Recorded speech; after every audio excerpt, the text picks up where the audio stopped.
We're so pleased to have with us now Tom Campbell, former state finance director, former state senator, former congressman, and now with Chapman University. And Tom, your work as a state finance director in the early 2000s, I believe. Talk about Prop 13 though, because you like me are kind of a nerd about the finance numbers in the state of California and what's happening. So Prop 13, how important has historic Prop 13 passed in 1978, how important has that been for the economy and for the business community in California? There's very little more important than that. And the reason is that the tax situation for businesses in California does not make it an attractive state to locate. No. And so when I was finance director, it was my privilege to make the pitch to companies that were contemplating coming to California or Arizona or Texas or Washington State, why they should come to California. And it was a hard argument to make because our taxes are so high. But Prop 13, passed in 1978, was the one beacon of hope. And it was a great comparative advantage. When a company decides to come to California, many times it's going to design build.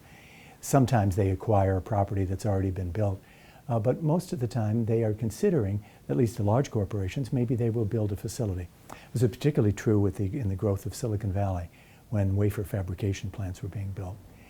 And so they have to cost out what happens to the business as the tax on property is assessed year in, year out. In every other state but us, it was a risk. Yeah.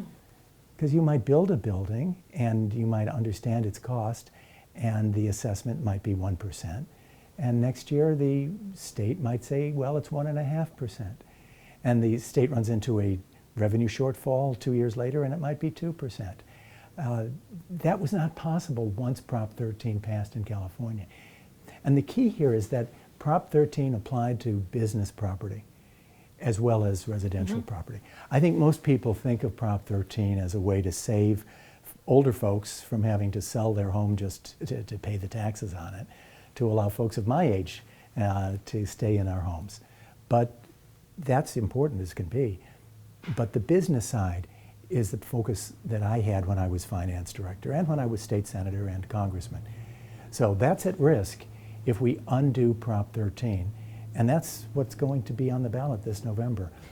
Yeah, I tell people who think, oh, business communities aren't going to bother me all that much. I always ask people about, going to the stores. What do you think the trickle down is going to be for people who want to, just go in and buy their milk and their diapers or get their nails done or take their dogs to the vet? If they do split commercial property off, what kind of effect do you think that's going to have on small businesses? Devastating. And the reason is that small businesses in general, you can take sector by sector, but in general, operate on a very narrow margin. Certainly ma and pa grocery stores, very narrow margin. Gasoline retailers, very narrow margin. So if you have a very narrow margin and you suddenly have an increase in real estate taxes, which you have to pay every year, you don't have any place to go except to the consumer. So think of it with gasoline prices in California, already the worst, the highest in the country. Now, if you figure in the increased real estate tax that the corner gasoline station owner will have to pass along to consumers, it's devastating to all of us who depend on the gas for our cars. So California, we know, very car dependent, very individual transportation dependent, and it goes directly to the consumer if the cost of real estate taxes is increased. Well, Prop 15 is the split roll initiative that will split the commercial property off from the regular property tax rolls and do it differently. That's on the ballot in November. So I'm assuming you're not in favor of Prop 15. Oh, very much against it. Very much against it. Why can't we just leave something good? Wouldn't it be great if California said to the country and the world, come to California, build a building, and you will know exactly how much your taxes will be 20 years from now, 30 years from now. That was a great message from 1978 to 2020. Yeah. And now we're going to confuse the message. Yeah. I can't understand why. If you ask what other sources of revenue there are, I can give you what the alternatives are.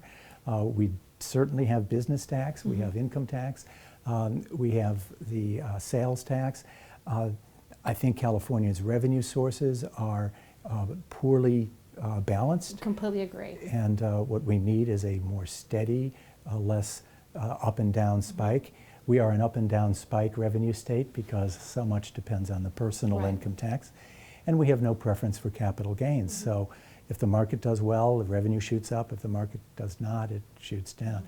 There's many alternatives is my point. But don't take away the one comparative advantage we have when dealing with California versus locating a business in another state. Yeah, completely agree. OC Taxes completely agrees. Tom, thank you so much for speaking with us My today. pleasure, and thank you and all OC Tax for what you do. Thank you.